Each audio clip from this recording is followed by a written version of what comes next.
जय श्री श्याम दोस्तों, आज मैं आपको बताऊंगी कि कैसे हमारे घर में बाबा श्याम का आगमन हुआ। तो ये बात है कुछ महीने पहले की। हम लोग पूरा परिवार गए थे एक साथ खाटू श्याम बाबा श्याम के दर्शन के लिए। तो वहाँ पे जाकर के बाबा के हमने बहुत अच्छे से दर्शन किया और इसकी भी एक बहुत ही रोमांचक स्टोरी है, तो मैं आपको वो नेक्स्ट ब्लॉग में शेयर करूँगी। तो वहाँ पे क्या हुआ कि हमने बाबा श्याम का अच्छे से दर्शन किया, लेकिन मम्मी को मन था कि बाबा श्याम की तस्वीर आए और घर में बाबा श्याम का पूजा किया जाए। तो हम मौसी के ही साथ गए थे। तो मौसी ने कहा कि नहीं, घर पे बाबा श्याम अगर आ जाएंगे तो उनकी पूजा की एक नियम विधि है और उसको फॉलो करना पड़ेगा, नहीं तो घर में बाबा को बुला करके और उनका निरादर किया जाएगा, कभी पूजा नहीं किया जाएगा, कभी पूजा किया जाएगा तो अच्छा नहीं होगा। तो इसलिए मम्मी ने कहा ठीक है चलो, बाबा की जब इच्छा होगी तो बाबा खुद घर पे आ जाएंगे। तो फिर क्या हुआ कि इसके नेक्स्ट मंथ ही मेरे पापा के दोस्त जाने वाले थे बाबा का दर्शन करने के लिए। वो स्पेशली बांके बिहारी जाने वाले थे।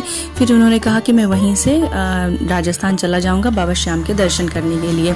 तो मम्मी ने कहा कि जब ये जा रहे हैं तो क्यों ना हम बाबा श्याम की तस्वीर मंगा लें, क्योंकि मम्मी की बहुत इच्छा हो रही थी कि मैं जाऊँ और जा करके बाबा श्याम का तस्वीर मंगाऊँ और उनके सामने घी का जो दीपक है वो प्रज्वलित करके उनकी पूजा करूँ। क्योंकि मम्मी ने यूट्यूब वीडियो में देखा था कि अगर आप अपने घर में पॉजिटिविटी लाना चाहते हैं तो आप ज़रूर जाएं, बाबा श्याम की तस्वीर लेके आएँ और घर में एक घी का दीपक प्रज्वलित करें। तो फाइनली जो मेरे पापा के दोस्त थे वो फाइनली लेकर के आए तस्वीर और बाबा श्याम का हमने बहुत अच्छे से स्वागत किया।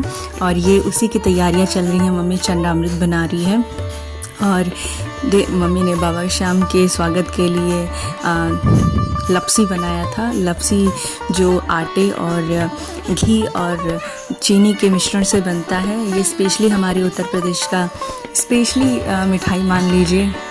हर पूजा पाठ में यही देवी देवताओं को चढ़ाया जाता है। तो इसी के साथ मम्मी तैयारी कर रही है, बाबा श्याम के लिए आसन बिछा रही है और अच्छे से पूजा कर रही है। तो अगर आपको हमारा ये ब्लॉग अच्छा लगता है तो प्लीज़ हमें सपोर्ट करिए, हम इससे भी अच्छे अच्छे ब्लॉग्स लाते रहेंगे आप सभी के लिए। और ये मम्मी ने बाबा श्याम को जो तुलसी जी का जो जड़ होता है, तो इसको उसकी जड़ को मम्मी ने क्या किया था, कुछ टाइम पहले हमारे घर में तुलसी जी का पौधा था, तो तुलसी जी के पौधे को मम्मी ने उखाड़ करके और उसको सुखा दिया था। तो उसके जड़ को मम्मी जो चंदन लेपने वाला जो वो होता है, सील होता है, उसी में लेप करके और ये बाबा श्याम को और मम्मी वो चंदन लगा रही है। तो ये हमारी पूजा हो गई।